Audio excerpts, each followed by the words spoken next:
Hello dear students, welcome back to my channel physics SPC electrostatics का एक question. A solid sphere of radius capital R has a charge capital Q distributed in its volume with charge density rho equal K r की power a where K and a are constant, K and a constant r the distance from its centre. If the electric field at small r equal to r by 2 is 1 by 8 times that at small r equal to capital R, find the value of A। Value of A पूछा है। तो सबसे पहले एक figure बनाते हैं कि एक हमारे पास सॉलिड स्फीयर है, एक हमारे पास ये एक सॉलिड स्फीयर है और यहाँ पे सॉलिड है तो यहाँ पे मटेरियल है, ठीक है। इसकी रेडियस आर है, सॉलिड स्फीयर है जिसकी रेडियस आर है, तो इसकी ये रेडियस आर है। अ charge capital Q distributed in its volume, इस पूरे वॉल्यूम में कैपिटल क्यू चार्ज डिस्ट्रीब्यूट है, उसकी चार्ज डेंसिटी इतनी है, वॉल्यूम में डिस्ट्रीब्यूट है बेटा। तो एक वॉल्यूम में डिस्ट्रीब्यूट है तो सॉलिड नॉन कंडक्टिंग स्फीयर हो गया, क्योंकि कंडक्टर अगर होगा तो सारा चार्ज उसके आउटर सरफेस पर आ जाएगा, तो नॉन कंडक्टिंग स्फीयर हो गया, इतना है। लेकिन ये जो वॉल्यूम चार्ज डेंसिटी है ना वो आर पे डिपेंडेंट है, मतलब चार्ज यूनिफॉर्मली डिस्ट्रीब्यूट नहीं है। इस स्फीयर में जो चार्ज है वो यूनिफॉर्मली डिस्ट्रीब्यूटेड नहीं है। उस वाली सिचुएशन में इसमें जो इलेक्ट्रिक फील्ड के फॉर्मूले होते हैं ना इनसाइड, तो वो आप अप्लाई नहीं कर सकते। K Q K capital Q upon R Q into R, ये इनसाइड इलेक्ट्रिक फील्ड होता है सॉलिड नॉन कंडक्टिंग स्फीयर के। लेकिन ये तब वैलिड होता है जब इलेक्ट्रिक फील्ड यूनिफॉर्मली डिस्ट्रीब्यूट हो। इसमें चार्ज यूनिफॉर्मली डिस्ट्रीब्यूट नहीं है, इसलिए ये फॉर्मूला अप्लाई नहीं कर सकते। तो फिर कैसा करना पड़ेगा जरा समझते हैं।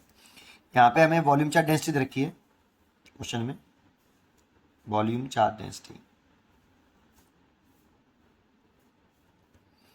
रो, ये चार्ज पर यूनिट वॉल्यूम होता है, चार्ज पर यूनिट वॉल्यूम ऐसे। और ये हमें गिवन है के आर की पावर ए ऐसे, ठीक है। अच्छा, ये 1 मीटर की वॉल्यूम में हो गया। अगर हम यहाँ पे इसकी वैल्यू निकालना चाहें रो की, तो रो की वैल्यू लिख सकते हो, चार्ज कितना है बेटा, capital Q, distributed it in its volume, तो कैपिटल क्यू चार्ज है और कितने वॉल्यूम में डिस्ट्रीब्यूटेड, इसकी रेडियस कैपिटल आर है, तो 4/3 पाई कैपिटल आर क्यू। तो यहाँ से आप चाहो तो कैपिटल क्यू निकाल सकते हो इन टर्म ऑफ रो, ठीक है। चलिए, इतनी बात तो समझ में आई। अब क्या करना है, इसमें आर पे जाके डी आर का एक एलिमेंट निकालो, क्योंकि ये जो चार्ज है ना वो यूनिफॉर्मली डिस्ट्रीब्यूट नहीं है, वेरिएबल है बेटा, है ना।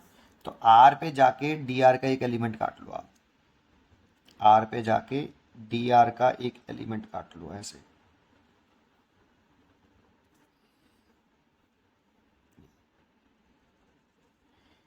और ये स्फीयर काटा है मैंने, क्या काटा है, स्फीयर, स्पेरिकल होगा ये एलिमेंट, क्योंकि ये सॉलिड स्फीयर है तो जो एलिमेंट ये कटा है ये स्पेरिकल शेप का होगा। आर पे जाके डी आर थिकनेस का, इसकी थिकनेस कितनी मानी मैंने, डी आर, ठीक है। ऐसे काट लीजिए।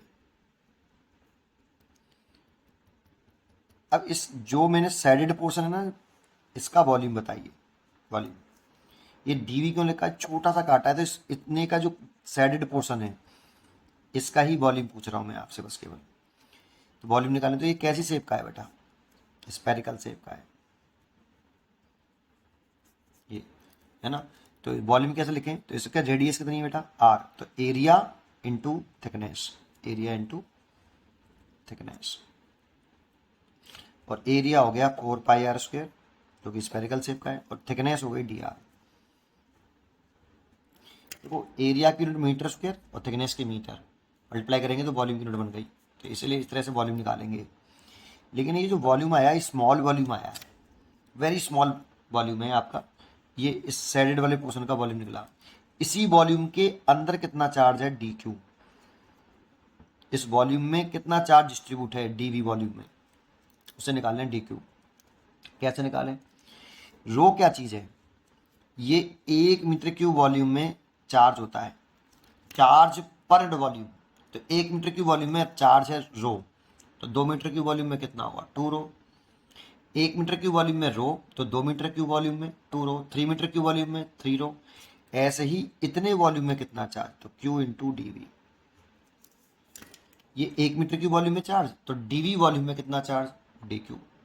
ठीक है, तो रो की वैल्यू आप चाहो तो यहाँ पर ये वाली पुट करो पहले, के आर ए वेरिएबल है ना, के हमें गिवन है के आर ए, और डीवी की वैल्यू ये निकाली मैंने 4 पाई आर स्क्वेयर डी आर। इससे ये नहीं करो बेटा, क्योंकि यहाँ पे वॉल्यूम चार्ज डेंसिटी कांस्टेंट नहीं है, वेरिएबल है ना। चलिए इतना समझ में आया, पहले कर लेंगे, अगर जरूरत पड़ेगी तो उसे कर लेंगे, पहले से डी क्यू समझ में आया ये, है ना। चलिए आगे सुनते हैं। अब क्या करना है कि कितनी डी क्यू निकल आया है इस छोटे से वॉल्यूम में, जो मैंने डिसाइडेड पोर्शन है उसमें ये चार्ज है, लेकिन ये चार्ज यूनिफॉर्मली डिस्ट्रीब्यूट नहीं है, तो कितने रेडियस में निकालना है, r/2 पर इलेक्ट्रिक फील्ड निकालनी है हमें, electric field at small r equal to r/2। तो अब देखो दोबारा से डायग्राम बनाता हूँ मैं, इस सॉलिड नॉन कंडक्टिंग स्फीयर बना लिया मैंने, सॉलिड नॉन कंडक्टिंग स्फीयर जिसकी रेडियस कैपिटल r है। ठीक है, ये भी स्मॉल चार्ज निकला है, केवल इस साइडेड पोर्शन में चार्ज कितना है, डी क्यू निकाल लिया है। अब मेरे को निकालना है इलेक्ट्रिक फील्ड कहाँ, small r equal to r/2 पर। तो आप r/2 पे जाइए, small r equal to r/2 पे जाइए, इस पॉइंट पे इलेक्ट्रिक फील्ड निकालना है। तो गॉस लॉ लगा लो, अकॉर्डिंग टू गॉस लॉ लगाओगे तो इस जगह पर एक गॉसियन सरफेस बनाना पड़ेगा आपको। गॉसियन सरफेस कौन से पॉइंट से पास होता है, जिस पॉइंट पे इलेक्ट्रिक फील्ड निकालते हैं उस पॉइंट से पास होता है वो एक गॉसियन सरफेस बनाओ। ये गॉसियन सरफेस हो गया, मैंने जो बना रहा हूँ इस समय, है ना, ये गॉसियन सरफेस हो गया, this is a Gaussian surface. अब गॉसियन सरफेस हो गया तो electric flux passing through the Gaussian surface, integration by close surface, E vector dot d A vector equal to 1/ε0 into net charge enclosed by Gaussian surface, क्योंकि electric flux Gaussian surface से निकाल रहे हैं। तो देखो ई इस पॉइंट पे electric field निकालना है, तो इस पॉइंट पे इलेक्ट्रिक फील्ड लॉजिकली इस पर पॉजिटिव चार्ज है पूरे पर, तो वो डायरेक्शन होगी ऐसे गॉसियन सरफेस के परपेंडिकुलर। स्मॉल एरिया ले लें डी ए, गॉसियन सरफेस से इलेक्ट्रिक फ्लक्स निकाल लेंगे, इसलिए स्मॉल एरिया गॉसियन सरफेस पर, इसका डी ए एरिया डायरेक्शन दिखाएं सरफेस के परपेंडिकुलर बाहर की तरफ, सरफेस के परपेंडिकुलर बाहर की तरफ, थीटा कितना 0 डिग्री। इसको खोलें, E integration by close surface d A और एंगल है 0 डिग्री, डॉट प्रोडक्ट का फॉर्मूला लगा दिया 0 डिग्री। ठीक है, 1/ε0 इंटू नेट चार्ज निकालना है enclose by the Gaussian surface, इसके गॉसियन सरफेस के अंदर कितना चार्ज है, ये वाला चार्ज चाहिए। तो मान लो इसके अंदर चार्ज Q इनसाइड लेट कर लिया मैंने, Q इन, क्या यही निकालना है, ये निकालना है, तो ये यहाँ से निकलेगा। ठीक है, क्योंकि चार्ज यूनिफॉर्मली डिस्ट्रीब्यूट नहीं है, तो इतने वॉल्यूम में इतने रेडियस में r/2 के इसके इस वाले गॉसियन सरफेस के अंदर वाला चार्ज चाहिए मेरे को। तो वो कैसे निकालें, यहाँ से निकाल सकते हैं बेटा, डी क्यू दे रखा है, इसका इंटीग्रेशन कर दें। तो डी क्यू दे रखा है, इसे मैं ऐसे लिख सकता हूँ, देखो 4 पाई के, इसको लिख रहा हूँ 4 पाई के और r की पावर a+2, r की पावर देखो बेस सेम है, और a इसकी पावर 2 है dr। इसको अगर मैं इंटीग्रेशन कर दूं बोथ साइड, तो टोटल चार्ज निकल आया, कितनी रेडियस में निकालना है, यहाँ पर स्मॉल r कितना है 0, और यहाँ पे स्मॉल r कितना है r/2, 0 से r/2 रेडियस में चार्ज निकालना है। तो यहाँ डी क्यू का एडिशन तो क्यू हो गया, क्यू इन लिख लूँ, है ना, मैंने क्यू इन माना है, 0 से r/2 में जो चार्ज अंदर है इतने रेडियस में, वो मैंने क्यू इन माना है। तो क्यू इन लिख लूँ इज इक्वल टू 4 पाई के, इसका इंटीग्रेशन कर दूँ, इसका इंटीग्रेशन करें तो ये आएगा r(a+3) और अपॉन a+3, और लिमिट आएगी आपकी 0 to r/2। इसमें मैंने फॉर्मूला लगाया है r की पावर n dr, r की power n+1 over n+1, n does not equal to -1। ठीक है, तो देखो यहाँ पे जो एन की वैल्यू है वो ए प्लस टू है, ए प्लस टू प्लस वन और ए प्लस टू प्लस वन, ए प्लस टू प्लस वन करेंगे तो ए प्लस थ्री। लिमिट पुट कर दूँ तो देखो 4 पाई के, ये वाला तो इसके नीचे आ जाएगा ए प्लस थ्री। पहले आर को रिप्लेस करके अपर लिमिट लिख लो, तो आर की पावर ए प्लस थ्री और 2 की पावर भी ए प्लस थ्री, और जीरो लिखेंगे तो जीरो हो जाएगा ये। तो ये आ गया क्यू इन आ गया 4 पाई के A plus three multiplied are की power A plus three over 2 की पावर ए प्लस थ्री। ये इतना चार्ज गॉसियन सरफेस के इनसाइड होगा। अब ये वाली वैल्यू अगर मैं यहाँ पे पुट कर दूँ तो इलेक्ट्रिक फील्ड निकाल सकता हूँ इस वाले पॉइंट पर। मान लो ये इलेक्ट्रिक फील्ड E1 है तो E1 लिख लेता हूँ इसको। ठीक है, तो E1 लिख लिया, तो इसे सॉल्व करते हैं, यहाँ पे पुट करते हैं बेटा इस जगह पर। ठीक है, तो पुट करें तो E1 तो बाहर आ गया, ये फ्रॉम इक्वेशन फर्स्ट से, इक्वेशन फर्स्ट, इसे फर्स्ट मान लेता हूँ।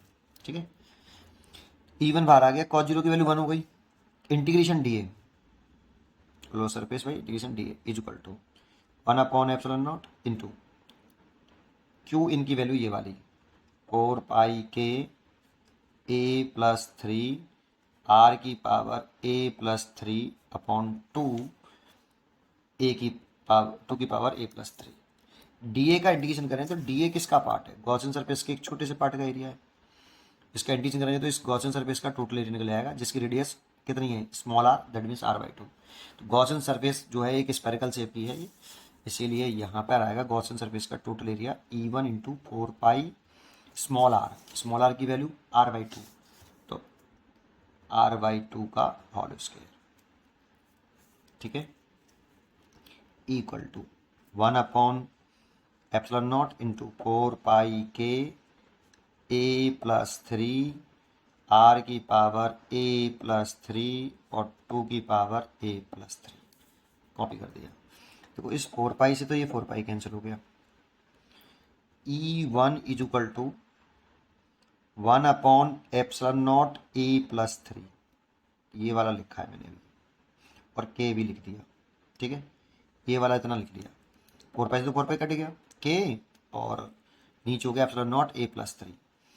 ये जो 2 है ना, 2 का स्क्वायर हो जाएगा और इसका 4 हो जाएगा, 4 का मल्टीप्लाई इधर आ जाएगा, तो 4 ऐसे कर लेता हूँ, चलो 2 का स्क्वायर और आर की पावर ए प्लस थ्री नीचे, इसका मल्टीप्लाई इधर कर लिया और आर का नीचे कर लिया है, आर का स्क्वायर, आर को डिवाइड में ले आए और 2 की पावर ए प्लस थ्री। देखो इसको अगर मैं ऊपर लेके आऊँ तो यहाँ -2 हो जाएगा, और इसको नीचे लेके आऊँ तो यहाँ -2 हो जाएगा। तो E1 कितना आया? K/ε0 a plus three are की पावर, देखो इसको 2 को ऊपर ले जाऊं तो ए प्लस थ्री पावर पहले से थी -2, तो आर की पावर आएगी ए प्लस वन, और इस 2 को नीचे लेके आऊं तो 2 की पावर ए प्लस थ्री पहले से थी और -2 पावर हो जाएगी, तो ए भी बचेगा 2 की पावर ए प्लस वन। इतना इलेक्ट्रिक फील्ड आ गया बेटा। ठीक है ना, ये सेकंड इक्वेशन डाल ली, इतना इलेक्ट्रिक फील्ड निकले आया हमारा कौन से पॉइंट पर? इस वाले पॉइंट पर। अब इलेक्ट्रिक फील्ड दूसरा कह रहा है कहाँ पर? स्मॉल आर पर, जिसकी जब रेडियस कैपिटल आर के बराबर है। तो देखो वहाँ पे अगर निकालेंगे, फिर दोबारा से अगर बना लूँ मैं यही डाटा, है ना, एक बार फिर दोबारा से इसी डायग्राम को बना लूँ, ये सॉलिड स्फीयर बना लिया मैंने पूरा। अब के मेरे को इलेक्ट्रिक फील्ड निकालना है सरफेस पर, स्मॉल आर कैपिटल आर के बराबर है, तो गॉसियन सरफेस यहीं से पास करेंगे ऐसे, और यहाँ से पास करेंगे तो फिर टोटल के चार्ज, पूरा की पूरा चार्ज गॉसियन सरफेस के अंदर आ जाएगा। तो कितना चार्ज इसके अंदर बंद है उसको अगर निकालना है तो द्वारा से हमें जो डी क्यू दे रखा था उसका द्वारा से इंटीग्रेशन करना पड़ेगा, है ना। जो डी क्यू था स्मॉल वॉल्यूम में जो चार्ज था, ये कितना था? के आर की पावर ए और आर की पावर ए प्लस टू कर ले और 4 पाई डी आर, ये था। आर की पावर ए और आर की पावर 2 तो दोनों को ऐड कर लेंगे तो ए आर की पावर ए प्लस 2 हो जाएगा, है ना, वो लिख लिया। ये तो था यार, आर की पावर ए प्लस 2, है ना, डी आर। इसको इंटीग्रेशन करते हैं फिर दोबारा से बोथ साइड का। लेकिन अब के मेरे को जो चार्ज निकालना है गॉसियन सरफेस मैंने इसी के ऊपर बनाऊंगा बेटा। ये गॉसियन सरफेस है, जिस पॉइंट पर इलेक्ट्रिक फील्ड इंटेंसिटी निकालनी होती है तो यहाँ पे निकालनी है, वहीं पे गॉसियन सरफेस बना लेते हैं। अब इसके अंदर का चार्ज चाहिए हमें, ये पूरा ही चार्ज चाहिए अंदर का, ये वाला। तो ये 0 से कितने तक, कैपिटल आर तक। फिर दोबारा से इंटीग्रेशन कर दें तो इसके अंदर का फिर चार्ज निकल आएगा, क्यू इन डैश के लेता हूँ। तो इसमें से कॉमन कांस्टेंट कौन सा टर्म है, 4πk। 4πk कांस्टेंट है, तो इसका इंटीग्रेशन करें तो वो सेम ही आएगा, a+3 डिवाइड बाई a+3, और लिमिट हो जाएगी 0 to r। ठीक है, और 4πk और ये a+3 तो यहाँ आ गया, लिमिट पुट कर दें तो r की पावर a+3, माइनस के 0 तो 0 रह जाएगा इतना, तो q इन डैश इतना आ गया। अब इस जगह पे फिर गॉस लॉ लगा दे, तो यहाँ पे स्मॉल एरिया मान लें, और इस जगह पे इलेक्ट्रिक फील्ड E2 और एरिया की डायरेक्शन dA, ऐसे थीटा 0 डिग्री हो गया। इस जगह पे फिर गॉस लॉ लगा दें। अगर इसमें गॉस लॉ लगाएं दोबारा से तो क्या लिखें, integration by close surface E2 dA cos 0 degree बराबर 1/ε0 गॉसियन सरफेस के अंदर वाला चार्ज। E2 बाहर आ गया, dA का इंटीग्रेशन करें तो 4π कैपिटल R स्क्वायर, क्योंकि इसका गॉसियन सरफेस का एरिया रेडियस बराबर है दोनों की, तो टोटल सरफेस एरिया जो आएगा वो 4π कैपिटल R स्क्वायर आएगा, बराबर 1/ε0 क्यू एंड डैश एरा। तो ये लिख दें 4πk, कुछ गलत नहीं हो जाए, इतना बड़ा गलत हो जाएगा नहीं, बाई a+3, और नीचे है साथ में r की पावर a+3, तो वो 4π से तो 4π कैंसिल हो जाएगा। E2 इज इक्वल टू, इसमें इधर k तो बचेगा ही बचेगा, ε0 भी बचेगा, a+3 भी बचेगा, r की पावर ये नीचे आ जाएगा, पहले नीचे आएगा फिर ऊपर ले आएंगे, तो a+3 पहले यहाँ r² आया, फिर ऊपर लेके आए तो -2, तो ये हो गया k/ε0 a+3 r की पावर a+1। इतना इलेक्ट्रिक फील्ड आपका यहाँ पे आया। अब क्वेश्चन में गिवन है कि E1 जो इलेक्ट्रिक फील्ड है वो 1/8 टाइम्स है E2 के, ये क्वेश्चन में गिवन है ना। If the electric field at a small r equal to r/2 if is 1/8 times that of at small r equal to capital R, है ना, ये गिवन है। इसीलिए यहाँ पे E1 की जो वैल्यू मैंने निकाली है, कहाँ निकाली E1 की वैल्यू, ये रही E1 की ये वाली वैल्यू पुट कर देता हूँ यहाँ, तो कितनी है, k/ε0 a+3 r की पावर a+1 और 2a की पावर +1, 1/8 को लिख सकता हूँ 2 की पावर 3, है ना। और E2 की वैल्यू कितनी है, 1 k/ε0 a+3 और r की पावर a+1। तो देखो r की पावर a+1 से r की पावर a+1 कट गया, ये पूरा कट गया इससे, इधर बचा 1/2a+1, इधर बचा 1/2 की पावर 3, इसका मल्टीप्लाई इसका मल्टीप्लाई, 2 की पावर 3 2 की पावर a+1। देखो बेस सेम है तो पावर की कंपेयरिंग कर सकते हैं, यहाँ पे भी 2 है यहाँ पे भी 2 है, तो 3 is equal to a+1, power की कंपेयरिंग कर दी।